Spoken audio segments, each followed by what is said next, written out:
Selamat malam pemirsa, inilah Prime Time Talk, kali ini bersama saya Doni The Kaiser.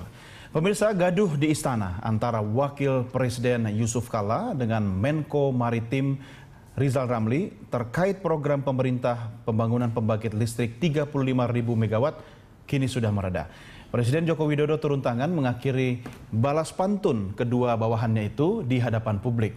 Pemirsa, pertanyaannya sekarang adalah mengapa bisa seorang menteri mempertanyakan program pemerintah, di mana Jokowi sebagai presiden dan Yusuf Kala sebagai wakil presiden dalam mentransfer pemikiran mereka kepada para pembantu-pembantunya, dalam hal ini para menteri. Memang alangkah idealnya kalau presiden dan wakil presiden selalu seia sekata dan mampu menyelaraskan jalannya pemerintahan, dan tidak ada lagi menteri yang meragukan kebijakan pemerintah atau bosnya sendiri, yang justru itu merupakan bagian dari tugas para menteri sebagai pembantu presiden. Ya pemirsa, kita akan mendiskusikan hal ini. Telah hadir bersama kami di studio anggota Dewan Pertimbangan Presiden Sidarto Danusubroto dan juga pengamat politik yang juga Direktur Eksekutif Poltreking Hanta Yuda. Dan sebelum dialog pemirsa, kami akan mengajak Anda untuk menyimak statement atau pernyataan dari Wakil Presiden Yusuf Kala dan Menko Maritim dan Sumber Daya Rizal Ramli setelah berdamai malam tadi. Tidak ada mediasi. Saya tadi sampaikan dia bahwa jangan bagi menteri tidak boleh begitu di sidang kabinet. Di sidang kabinet semua orang marah, dimarahin. Bapak sampaikan secara langsung Pak kepada Pak Rizal Ramli. Kenapa tidak? Artinya tadi Saya kan wakil presiden. Artinya tadi sudah disampaikan di istana. Sudah. Dalam rapat. Bagaimana tanggapannya Pak? Wah, tak usah lah, dia otomatis dong dia. Sudah selesai berarti. Sudah clear? Artinya, bukan, dia harus kembali disiplin, harus menteri itu punya etika. Ya pemirsa, itu statement dari Wakil Presiden Yusuf Kala setelah rame-rame di media. Pak Darto, apa kabar? Baik. Terima kasih bergabung bersama kami. Sehat Pak? Ya. Makin tua. Makin tua makin bijaksana. Jadi tugas Anda sekarang menasihati presiden. Jangan sampai retak antara presiden dan wakil presiden. Pak Darto, kalau misalnya pertanyaannya adalah seberapa retak hubungan RI 1 dengan RI 2, komentar Anda apa Pak? Saya tidak melihat itu. Apa alasan pertanyaan itu saya tanya sekarang? Justru saya ingin minta pendapat Anda Pak sebagai orang yang paling senior. Nah, saya tidak melihat itu ya, bahwa ada komentar daripada Pak Rizal Ramli mengenai Pak JK ya, lalu dibawa kabinet ya. Mungkin masalah listrik itu masalah yang tidak ringan ya, tapi saya harapkan Pak Rizal adalah a part of the solution, bagian untuk bisa menyelesaikan masalah itu. Solution maker. Tidak harus dilempar ke media. Masalahnya sekarang timbul kenapa ini harus dilempar ke media ya. Kalau diskus di internal kabinet tidak masalah. Di Dewan Pers sendiri kadang-kadang kita berbeda pendapat.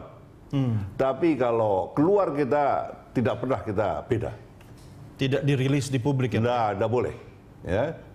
Ini semua anggota kabinet itu adalah satu tim ya. Satu tim yang saya harapkan kompak sebagai pembantu presiden. Jadi kalau ada yang beda bicara ke media itu bagaimana dengan wibawa kepala negara dan negara ini. Harus kita jaga wibawa itu. Artinya Pak Darto, kalau dalam tataran etika, bagaimana Anda melihat statement tersebut terlontar? Tidak etika, tidak etis. Tidak etis. Ya, maaf ya, saya harus bilang gitu. Tapi presiden kan bisa menegur secara langsung. Saya dengar di kabinet di sidang kabinet sudah ditegur saya dengar begitu. Ya, dan sudah clear sebenarnya urusannya, sudah selesai. Saya harap begitu. Tapi bisa nggak jadi presiden ke depan kalau misalnya sampai di level Menko dan Wapres yang sama-sama pembantu presiden bisa melakukan perdebatan terbuka seperti itu? Saya tidak harapkan itu terjadi dan tidak boleh terjadi. Ya, ini serius kalau itu ya. Perdebatan boleh di dalam kabinet tapi tidak di luar. Anda sempat menasihati presiden nggak terkait konflik ini? Ya, bukan beliau tahu ya. Tidak usah dinasihati beliau tahu. Kalau Pak Jokowi kan kalau Bapak yang ngomong ini kan pasti didengerin gitu kan. Beliau sempat nggak Pak Darto dalam kasus ini Bapak menghubungi, berkomunikasi dengan Presiden Republik Indonesia? Kita sudah belum sempat ketemu lagi terakhir ini ya, belum sempat ketemu lagi ya. Tapi mungkin nanti dalam kesempatan pertama kita akan sampaikan ya, bahwa itu tidak etis ya. Kalau ada beda pendapat itu harus di dalam kabinet, tidak boleh di luar. Ya, baik. Mas Hanta belum dapat telepon dari istana. Saya tidak tahu, mungkin ada posisi yang harus dibantu dalam hal komunikasi politik gitu kan. Komunikasi politik, komunikasi publik, ini kan dua hal yang seharusnya menyatu yang bisa dilakukan secara smooth ya oleh para pembantu presiden. Ada apa sebenarnya antara pembantu presiden dengan yang dibantunya, atau sebenarnya konfliknya ini adalah antara RI 1 dan RI 2? Ya. Jadi salah satu ya pertimbangan reshuffle kemarin kalau saya membaca adalah koordinasi dan komunikasi politik. Karena itulah mungkin menjadi benar mengapa Pak Jokowi melakukan reshuffle itu di jajaran Menko sampai 3 itu.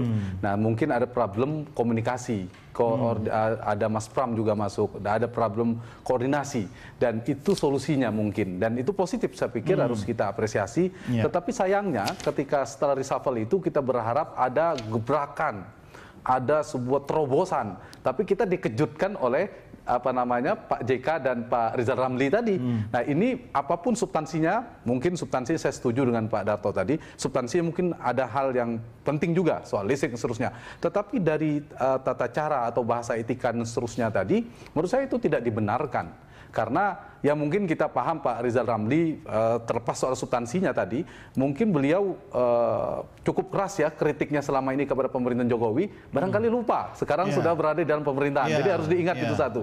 Yang kedua, jangan atau masih merasa Menko Perekonomian, atau masih merasa sama-sama menteri di era Gus Dur. Sekarang itu Pak JK Wapres. Poinnya penting itu. Walau bagaimanapun semua pembantu presiden, tapi Pak JK Wapres itu kan secara konstitusional beda dengan menteri gitu. Itu poin. Persoalan substansi mungkin dari pendekatan ekonomi. Nah, dari sana saya melihat justru saya setuju tadi, kalau ada problem mau tanda petik bertengkar ya, berdebat itu diperbolehkan, tapi di internal kabinet dalam rangka untuk mencari solusi, dalam rangka untuk mencari perbaikan bangsa, dalam rangka untuk membuat terobosan-terobosan untuk rakyat. Silakan ya, itu forumnya di rapat begitu. Betul, kan? Tapi kalau di luar itu akan banyak persepsi. Lalu jangan salahkan media, salahkan orang di luar, eksternal mengatakan bahwa kemudian Mas Doni mengatakan ini ada keretakan. Ya, ini ada signal, ada tanda-tanda ngarah sana. Tapi kata retak yang kami pilih menurut Anda seperti apa? Ya, tidak berlebihan menurut saya. Karena dari statement itu, kalau leadershipnya kuat, kalau kemudian bisa mendisiplinkan kekompakan. Jadi kalau satu tim, kapal itu, kalau solid, soliditas itu kan penting. Kalau ternyata satu tujuan, soliditas itu penting. Kalau soliditasnya bermasalah, menurut saya akan bermasalah untuk selanjutnya. Nah, lalu nanti kan menjadi liar. Ini jangan-jangan ada dinamika politik di dalamnya juga kental. Beliau senyum-senyum udah paham. Tapi begini, ini bukan kali pertama ya mengemuka ke publik. Kita mencatat ada beberapa dalam tanda petik kasus atau kejadian, kita simak sama-sama tayangan grafis berikut ini yang menempatkan dalam posisi apakah itu presiden dengan wakil presiden berbeda pendapat ya, atau terkait dengan menteri dengan presiden atau wakil presiden. Masih ingat soal pembukuan PSSI di mana Presiden Joko Widodo mendukung pembukuan PSSI, sementara wakil presiden Yusuf Kala meminta Menpora untuk mencabut pembukuan itu. Ini masih dekat dalam ingatan kita. Kemudian soal pemerintah akan meneruskan rencana revisi Undang-Undang Nomor 30 Tahun 2002 tentang KPK. Ini disampaikan oleh tim komunikasi Presiden Teten Mas Duki. Posisi Presiden di situ tidak akan meneruskan. Sementara Wakil Presiden Yusuf Kala berpendapat bahwa direvisi bukan berarti memperlemah. Direvisi bisa berarti memperkuat, diperketat aturannya. Jangan sampai kau bicara dengan pacarmu terus disadap bagaimana gitu. Ya, maksudnya bukan pacarnya Pak JK gitu kan. Masih ada lagi, kami punya catatan ini Bapak-bapak sekalian. Ini soal pelantikan Komjen Budi Gunawan ya, masih cukup hangat dalam ingatan kita. Presiden menyatakan akan membatalkan pencalonan BG, sementara Wakil Presiden statementnya jadi atau tidak BG dilantik bergantung pada putusan pra-peradilan. Ada lagi berikutnya, yaitu terkait dengan lelang jabatan. Ya, ini khususnya lelang menteri ya. Presiden akan menggunakan lelang jabatan, sementara Wakil Presiden menyatakan menteri itu dicari, rekam jejaknya harus detail. Baik, Bapak-bapak sekalian, Kita akan break dulu. Sekaligus saya mengingatkan pemirsa untuk bisa berpartisipasi nanti dalam sesi interaktif kami. Silakan Anda menghubungi kami melalui nomor telepon atau jalur komunikasi lewat sosial media seperti tertayang di layar televisi Anda. Tentunya kami akan diskusikan setelah yang berikut ini. Tetap bersama kami.